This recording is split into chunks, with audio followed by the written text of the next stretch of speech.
Indonesia. Indonesia merdeka. Indonesia. Penasaran dengan bagaimana berkembangnya jaringan NII di Indonesia? Saya bertemu mantan pengikut NII lainnya. Namanya Anto. Dulunya pernah memiliki tugas merekrut calon anggota untuk diajak bergabung ke kelompok NII. Waktu itu Pak Anto diberikan tugas apa? Ya, setiap orang yang sudah masuk menjadi warga negara Islam Indonesia itu pasti ditazkiyah dulu. Istilah awalnya tuh dibersihkan dulu dari doktrin-doktrin lama, pemikiran lama.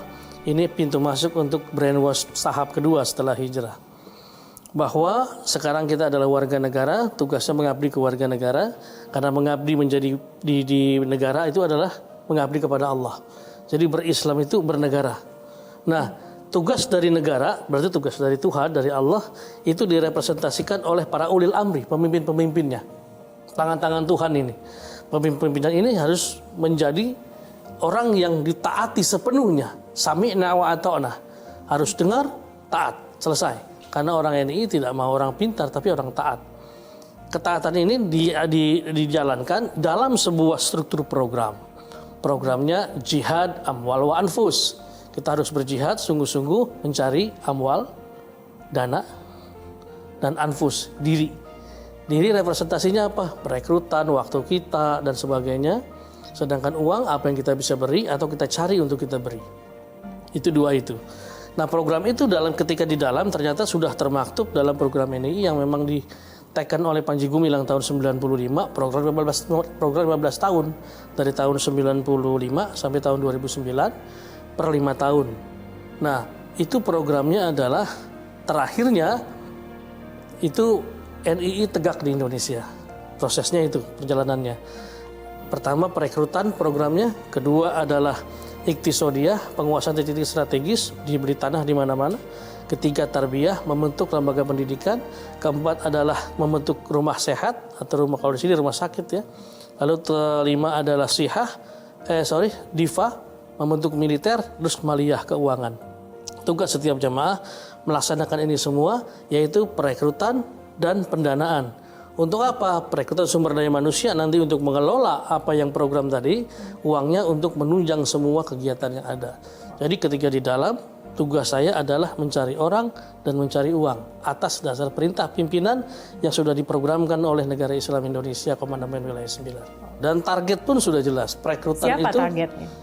Maksudnya target perekrutan itu berapa selama setahun? Itu targetnya 5.000 personil per tahun. Per tahun, dari seluruh wilayah di Indonesia. Iya, 5 wilayah yang bergerak itu Jawa Barat Utara atau Pantura, Jawa Barat Selatan, Jakarta Raya termasuk Tangerang, Banten, dan Bekasi, Jawa Tengah termasuk Jogja, dan Jawa Timur. Ini baru KW9 saja ya? KW9 saja, ini KW9 artinya ini kekuasaan yang dimiliki oleh Panji Gumilang. Dan tempat bayatnya 2 lokasinya, satu di Jakarta, satu di Bandung. Nah, kemudian bagaimana cara mencari targetnya? Apakah sudah ada spesifikasi misalnya, oh target kita ini orang-orangnya yang seperti ini atau bagaimana? Ada tidak? Target sebenarnya random, acak. Pokoknya orang yang dikenal pertama, keluarga dan saudara. Lalu selanjutnya teman-teman dekat. Selanjutnya teman dekat ya teman-teman lama. Misalnya bisa lewat buku tahunan dan sebagainya. Kalau teman SD, SMP, SMA. Salah satu semua sudah tidak ada, baru random acak. Nongkrong di mall, nongkrong di perpustakaan, nongkrong di masjid, kenalan, minta nomor teleponnya. Setelah itu dihubungi untuk diajak kajian. Nah, targetnya itu semuanya random. Tapi secara spesifik kemudian dibagi-bagi sesuai dengan kemampuan. Yang mahasiswa, rekrutlah mahasiswa. Yang pelajar, rekrutlah pelajar. Yang buruh, rekrutlah buruh. Sulitan nanti kalau sebaliknya kan. Terus kayak apa orang yang direkrut? Bagusnya yang pengetahuan agamanya minim. Gitu. Karena sebenarnya orang-orang NII pengetahuan agama juga minim. Cuman karena hafal surat, hafal ayat, tiap hari dilatih berorasi, tahu bagaimana interpretasi tadi, sudah tahu larinya kemana. Semakin bodoh orangnya dalam agama, semakin gampang direkrut. Gampang untuk mempercayai ya, untuk diperdaya tanda kutip begitu. Betul. Ya. Kedua introvert. Lebih baik akan mencari orang introvert yang ketika nanti dikunci, nggak usah ngomong kemana-mana. Alasannya, apa yang kami sampaikan ini baru setengah. Kalau kamu sampaikan ke orang lain jadi fitnah. Kamu selesaikan dulu materi kamu, Gak usah ngomong kemana-mana. Ntar kalau sudah selesai silakan kalian boleh berdakwah dan menentukan pilihan kamu sendiri. Percaya kan? Pulang nggak ngomong kemana-mana. Kalau dapat yang ember, pulang bicara kemana-mana. Saya direkrut si A, lu dibilang kafir, gue dibilang kafir, wah macam-macam.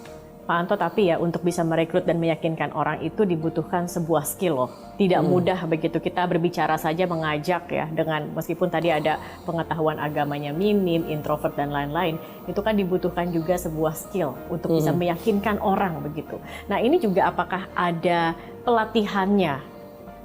Ada.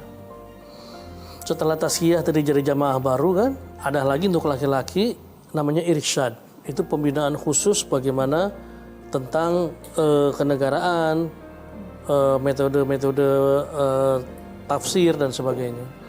Lalu di tingkatan bawah itu nanti dilatih bagaimana public speaking, bagaimana kita membawa diri kita, bagaimana kita mendeliver itu kepada orang yang akan direkrut dan sebagainya dan sebagainya. Kan dipilih nanti orang-orangnya. Tidak semua orang bisa merekrut. Yang bisa bicara, yang tahu agama dan sebagainya, nanti tugasnya dibagi-bagi. Kok bisa semuanya bisa melaksanakan itu? Bisa dengan pembagian tugas. Saya selalu mengasumsikan begini, menganalogikan gini. Jadi kalau orang direkrut NII itu seperti singa mencari kijang. Yang banyak mananya? Singanya. Singanya bisa 5, kijangnya bisa 1. NII kalau merekrut begitu caranya. Targetnya 1, yang main 5. Satu orang ini akan direkrut, di screening dulu. Ada nggak orang tuanya dan keluarganya tentara atau polisi? Kalau ada, gugur. Itu yang harus dihindari itu. Kedua, kalau sudah sesuai deskripsi yang lain, oke. Tugas orang pertama membawa ini ke food court, tempat makan, restoran, hal-hal yang dia tidak pernah akan berpikir kalau itu akan direkrut di tempat-tempat seperti itu. Orang kedua sampai kelima yang sudah dibilang bahwa orang pertama ini, saya akan ketemu di restoran A, datang ke tempat yang sama. Seakan-akan ketemu di tempat itu. Ngobrol lah mereka. Yang nanti mengobrolkan orang kedua, orang ketiga, orang keempat ini membuat materi-materi yang sesuai dengan kelemahan dan kekuatan orang yang sudah di screening tadi. Dia sukanya apa ini? Masalah bola, ngomong bola. Dia suka apanya? Ngomong politik. Ntar politik diadukan permasalahan negara, permasalahan agama, dan sebagainya. Yang ujung-ujungnya membicarakan bahwa pilihan-pilihan tadi, pilihan pohon baik atau pohon yang buruk, negara ini zolim kepada rakyatnya, kenapa banyak gempa bumi dan sebagainya, sehingga orang-orang di sekitarnya mengatakan iya, orang yang menjadi target tidak kuasa untuk mengatakan tidak, pasti mengatakan iya. Jadi pengkondisian dalam perekrutan itu sangat penting. Itulah kenapa orang susah untuk menolak ketika direkrut oleh NII.